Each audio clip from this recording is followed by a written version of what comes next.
देवेंद्र फडणवीस म्हणाले, कबूतरखाने अचानक बंद करणे योग्य नाही. कबुतरांना खाणं देण्याची जबाबदारी बीएमसीलाच दिली. मुंबई उच्च न्यायालयाच्या आदेशानंतर महानगरपालिकेने शहरातील कबूतरखान्यांच्या विरोधात सुरू केलेल्या कारवाईचा वेग आता मंदावण्याची शक्यता आहे. कारण मुख्यमंत्री देवेंद्र फडणवीस यांनी मंगळवारी मुंबईत पार पाडलेल्या बैठकीत कबूतरखाने अचानक बंद करणे योग्य नसल्याची भूमिका घेतली.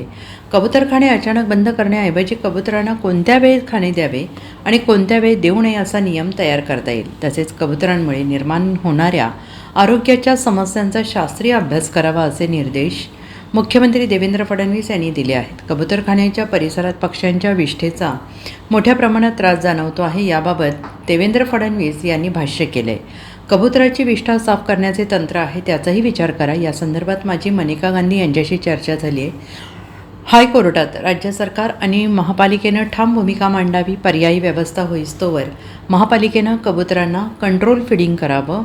या संदर्भात गरज पडली तर राज्य सरकार सर्वोच्च न्यायालयात जाईल, असंही देवेंद्र फडणवीस यांनी म्हटलेलं आहे.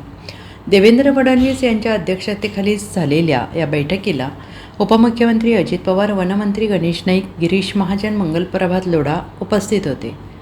Bureau report, SBN Marathi, Mumbai.